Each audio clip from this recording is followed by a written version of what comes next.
Hey y'all, what's up? It's Darren. Welcome to my YouTube channel where I talk about college, engineering, fashion, and art. And today I'm going to be going over how I raised my 1340 PSAT score to 1500 SAT score. Please like, comment, and subscribe. It would really help me out in the future. And let's get straight into the video.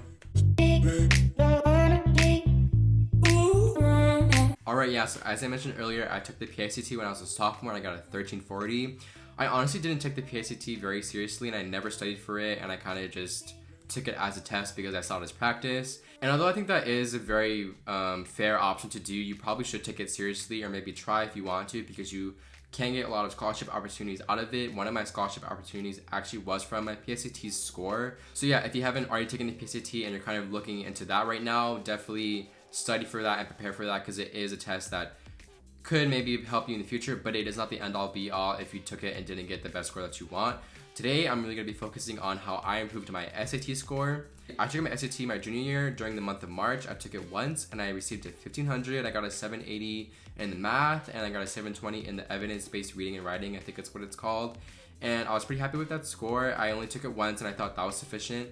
My first main tip is to use Khan Academy. That was my main source of studying and it was free. And the great thing about Khan Academy is that you can connect it to your PSAT score and it kind of helps target what you need to work on and what are your strengths on. It curates a study routine based on your specific needs and what you need to improve on, and I use that system for the majority of my studying. I think I already mentioned this, but it was also free, and by the way, this is not sponsored with my 37 followers right now, even though I love all you guys. But yeah, I really recommend this, and I think it really is a safe and affordable option because it's literally free. Use it if you're worried about spending money. Use this if you have access to the internet, or hopefully you can find a way, whether it's at a library or you have internet at your house. I think it's a really great platform and I really found it to be helpful. You can get a lot out of it if you put a lot of work into it. Another really big tip that I have is to give yourself enough time to study for the exam. I think I took about a month and a half or 2 months and I studied 5 days a week, Monday through Friday, only 15 to 30 minutes a night. 15 to 30 minutes a night was really manageable for my schedule because I was very busy and I was involved in extracurriculars, and I was also just taking a bunch of AP classes, so I know that it is kind of hard and it's daunting and you're kind of scared about how am I going to study for this exam when I have so much to do already, but you really can if you just break it down and give yourself enough time. I found 15 to 30 minutes not to work really well with my schedule, and it was very manageable, and I kind of just worked on one subject a night, whether it was math or English, whatever I kind of targeted in. Some days I did more, some days I even did less.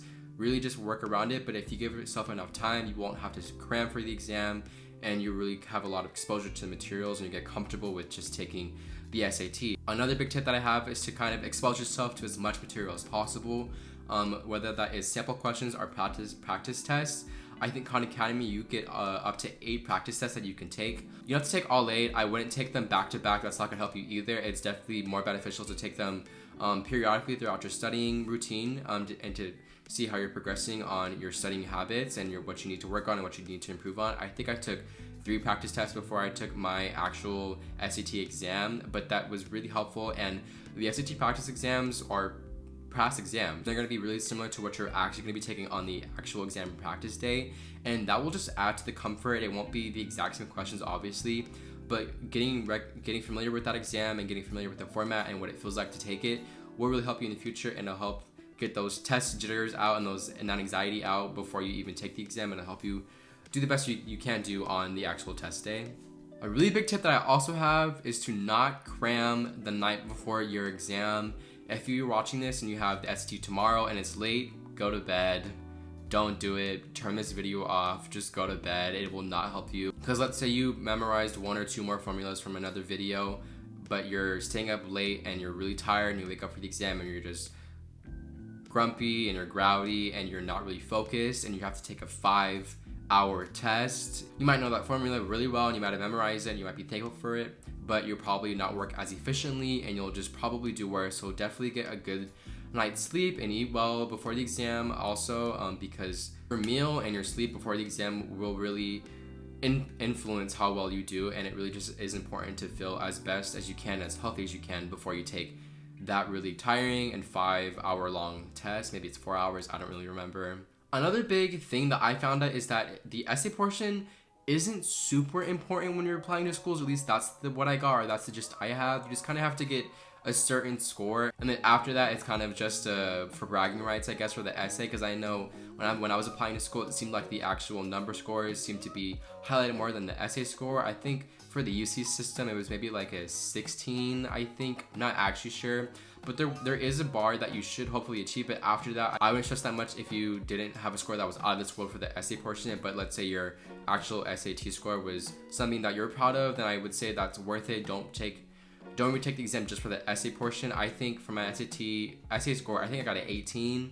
I got a 7, and then a 4, and then a 7. I think the 4 was for analysis. That score was really weird because usually the numbers are closer together, but I guess I kind of just bombed the analysis portion. It wasn't an amazing score, but it was good enough, at least in my opinion, and I just stuck with that score and I didn't retake the SAT.